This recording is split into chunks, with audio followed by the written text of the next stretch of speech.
When we study the rapid fall of nations in World War II, the narrative is often reduced to a simple equation: overwhelming blitzkrieg tactics versus outdated defenses.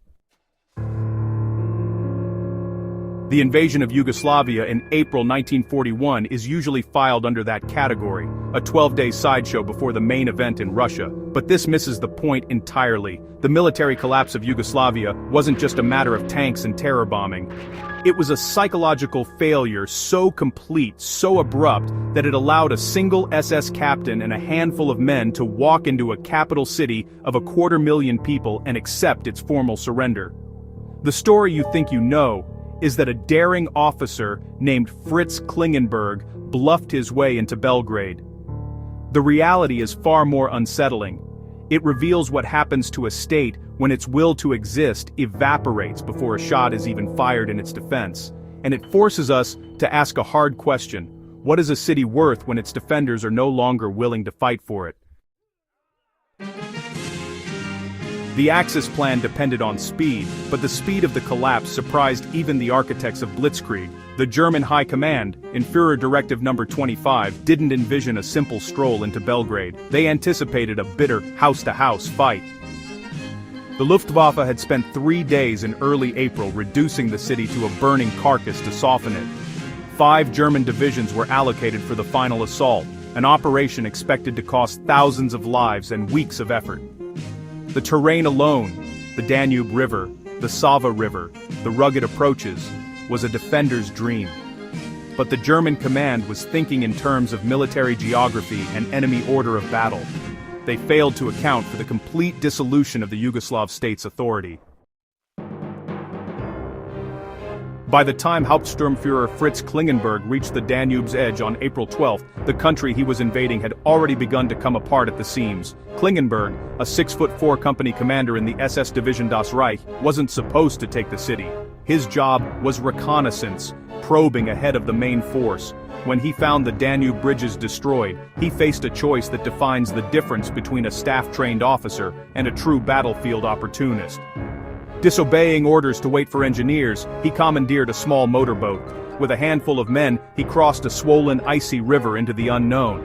It was a high-risk insertion, but Klingenberg understood that in this environment the greatest danger wasn't enemy fire, it was hesitation. The boat sank on its return trip, stranding him and just 6 soldiers on the enemy bank with no hope of immediate reinforcement.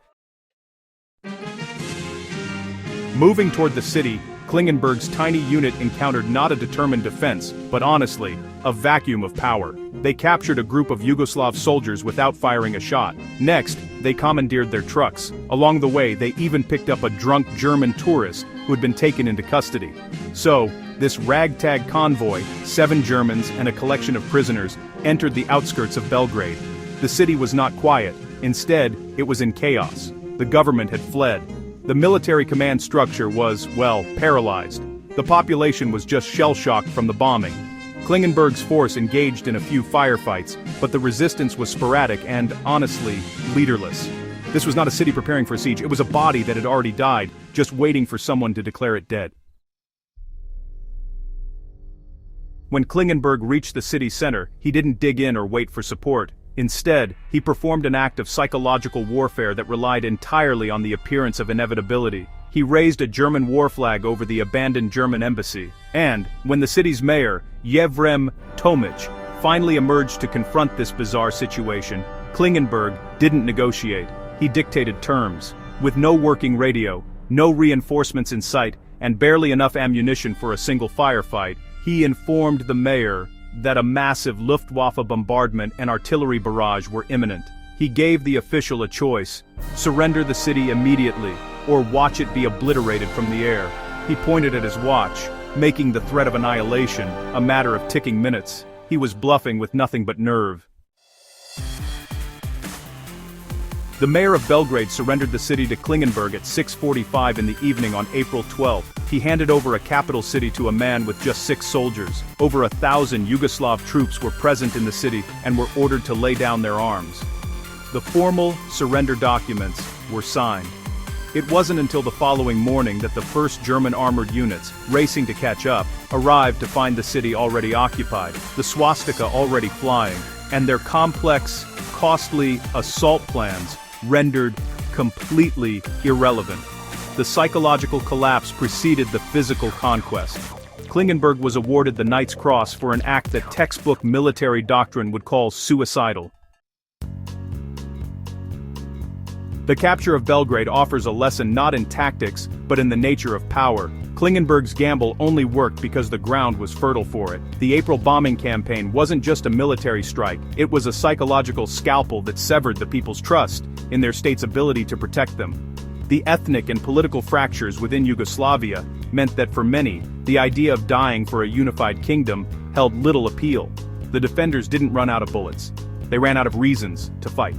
For the survivalist or the student of conflict, this is the most uncomfortable truth. A prepared position, stockpiled ammunition, and even numerical superiority mean nothing if the collective will to use them has been atomized by fear and disillusionment. The city fell because its spirit of resistance was a bluff that was called. Klingenberg himself would be killed by a tank shell in the final weeks of the war, a reminder that audacity has a short shelf life in prolonged conflict. But the lesson of Belgrade endures. It stands as a testament to the fact that in war, the most critical terrain is the human mind. When that is surrendered, the city falls without a fight. If you value historical analysis that digs into the decisions and conditions that really shape conflict, make sure you're subscribed to War Machiner. Watch the video to the end, and share this with someone who needs to understand that war is won and lost long before the first shot.